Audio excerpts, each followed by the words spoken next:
All right, carrying on from where we left off in the last video, we had saved out our different AOVs.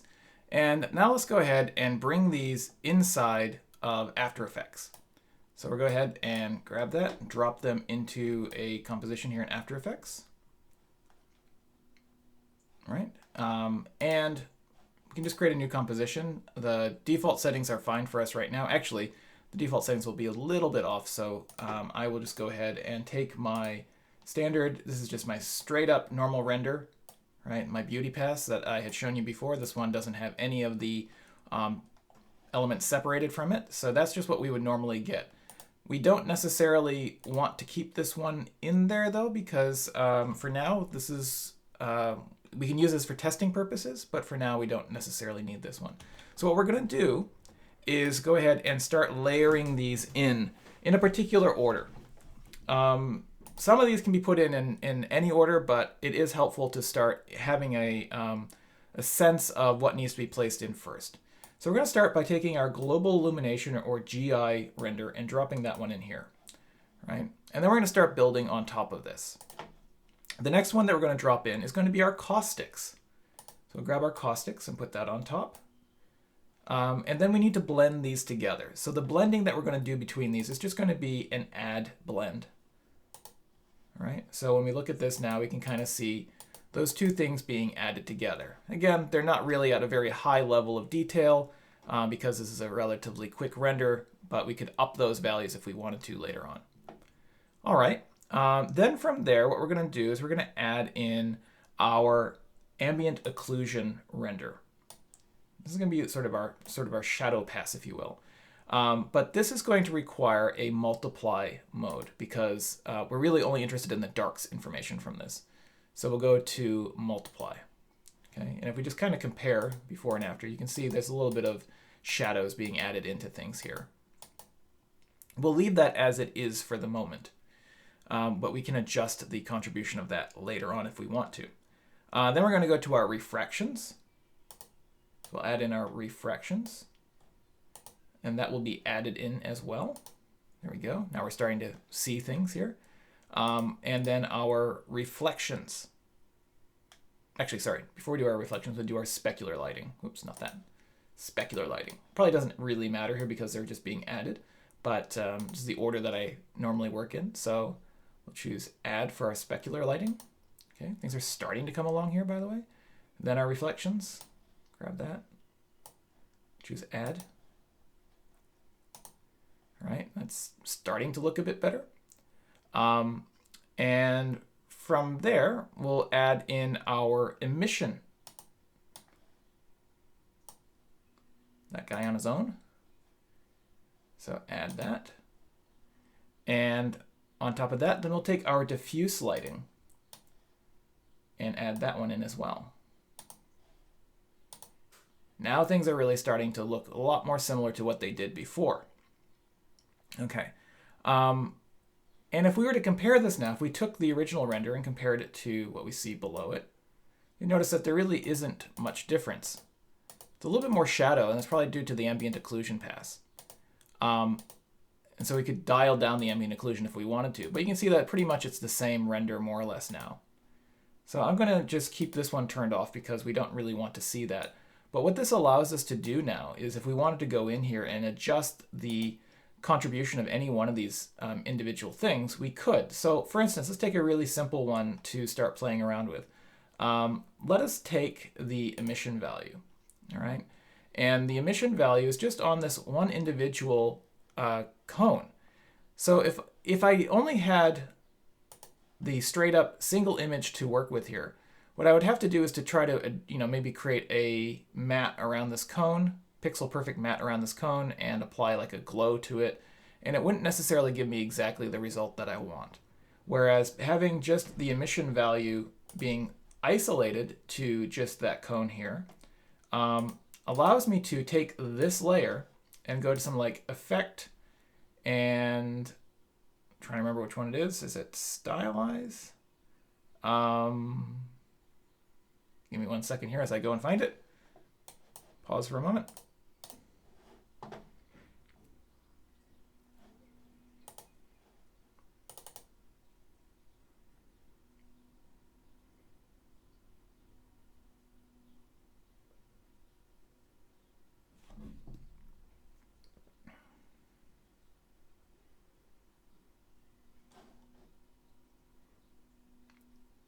Okay, let's see what that gives us here in Photoshop.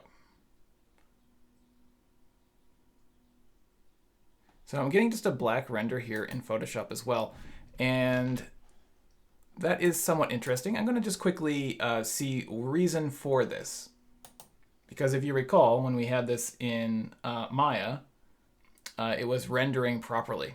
So that's the interesting issue that we're having at the moment. So like, why do we see this here, but we're not getting it in the render itself? And I'm not entirely sure why that's the case, but let me just quickly have a look for you. Okay, so I've determined the issue, which is apparently an error of some kind in the version of Redshift that I'm using. The Redshift that I have on this computer is 2.5.48, I believe. I'm not entirely sure. And what happened was I'm originally rendering this out as a 32-bit float. And however, when I do that, it came out as a black image. So I reduced this down to a 16-bit image, and I changed the name to Z16. And when I rendered that out, I get the following. So if I just open up Z16 here, I get this, which basically what it's done is it's just rendered out strictly to just the red channel, which is why it looks like this when we look at it here. And that's fine. And then when I went back to just test it again, I said, all right, well, let's just try it as a 32-bit image again. And when I do it this time, it still works. It works properly.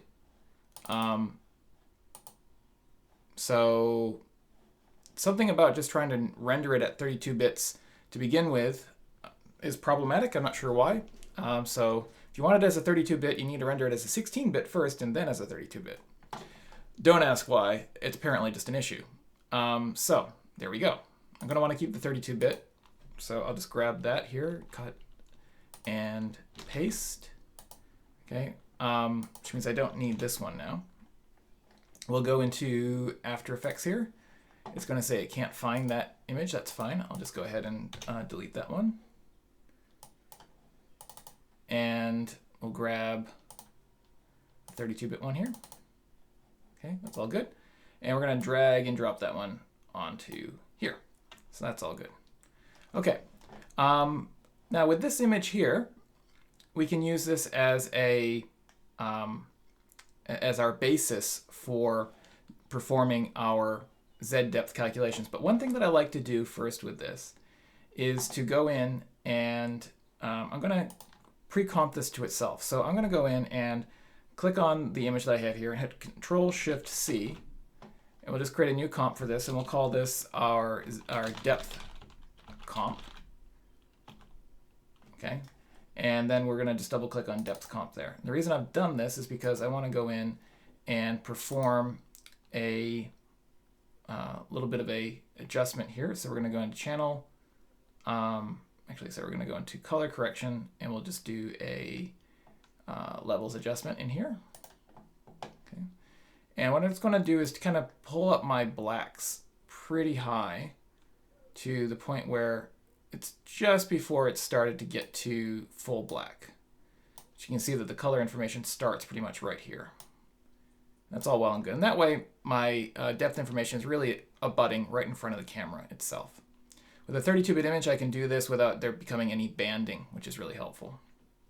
And I need to do this on this image and then have that comped so that the result of that is being calculated now by default here for the next step that I need to go through. And the next step that I need to go through is to create a solid layer, or sorry, not solid, an adjustment layer. So I'm going to turn off the visibility of the depth comp. And this adjustment layer here, what we're going to do is come into the camera lens blur effect. So if we look for, so I go and find it, let's try to remember where everything is. Camera lens blur is found under blur, which makes sense. Camera lens blur, there we go. It is going to ask, what layer am I using as the basis for this? And you can see that it's just gone ahead and made a big blur at this stage. And so I'm going to tell it I want it to use the depth comp layer. All right. It's going to ask what channel. Well, I'm going to have it use the red channel because as you saw before, it was the red channel that was affecting things. And now you can see that parts of this are blurry and other parts aren't. And we can adjust the blur focal distance here to change what parts are blurry. Like here, as I raise this up, you'll see that now the stuff behind there is less blurry and the stuff in the front's more blurry. So I can do an interactive depth of field blur here much faster than I could do it in Maya, for instance, and it's very editable, very controllable here. So that's really, really helpful. Put that back to 0 there real quick. I probably want to change my shape of the iris to something like a decagon, which is all good. And all of the other values here are pretty much fine. The only thing that I would add to it is to repeat the edge pixels, because sometimes right around the edges you'll find that with the camera lens blur that it stops, just the blur sort of stops or has a little bit of issues right around those edges. So repeating the edge pixels helps. So this is something that's really nice, because all of these things like the blur focal distance is a keyable attribute here, which means that you can animate it inside After Effects. All right, so that pretty much wraps up the major controls that you can have using the AOVs here within After Effects. It's a very helpful system. It's something that I find very meaningful in my own work, and hopefully it's something that you can employ in your work because it will improve your overall quality of renders and your finished images. The only one last thing that I could mention is, if I really wanted to, and we're just going to go ahead and take, we'll make a solid here real quick. Let's say we'll make a something that is red for whatever reason. Okay. If we put that solid here behind the rest of our image, what we'd want to be able to do potentially is to have the ability to see what's going on behind here. And in order to do that, oops, it's playing there real quick. Stop playing. In order to do that, we need to have a mask, essentially, of our scene.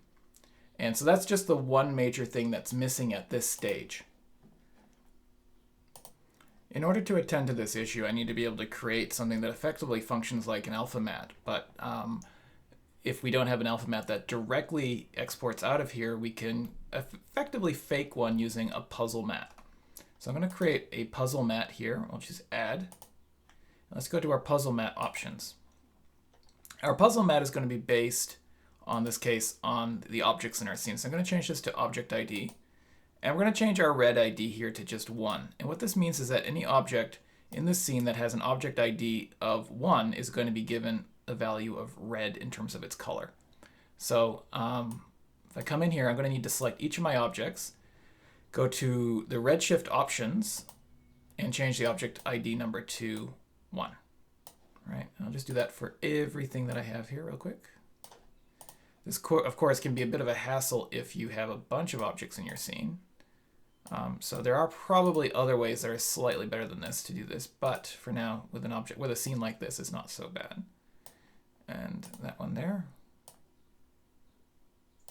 Okay. So let's see what we get when we render this out now. So I'll go back to my Redshift renderer here and render. Okay, let's see what that gave us. So this is our puzzle matte now. So everything that is our objects in our scene is red, and everything else that's transparent is black. All right, so let's go in and bring this into After Effects now. So we will import that in here. We have to go and find it in our temp. So puzzle matte, there we go. Drop that in there. And did it come in? There it is. Okay, cool. And so what we'll want to do now is to bring our puzzle matte in. We're going to bring the puzzle matte in just below the depth comp. And we're going to just quickly turn off the adjustment layer for that depth comp and the Z pass. And we're going to go into, on the puzzle matte layer, we're going to go to Effects, Keying, and we'll do a key light. And this is really simple because we can just grab this red color here, and that's going to create a matte on that. We don't need to leave this on. It doesn't really have any effect either way, whether or not it's on, but I can turn off the visibility of that. going to take this red solid. Remember, this red solid is just functioning as a placeholder for our background. But now I want to use the red solid right under the puzzle mat layer there. And we're going to change the track mat here on the red solid to the alpha mat from the puzzle mat layer. All right, so now that's sitting in the background there. It's comped nicely with the rest of the scene.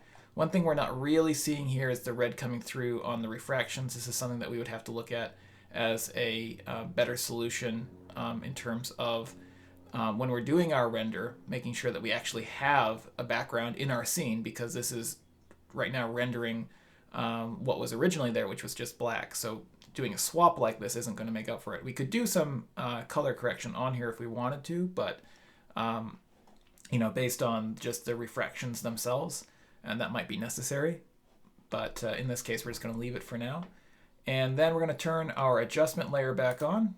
This being on top, it's going to make sure that the depth of field is properly calculated, including the background that we've just added in there.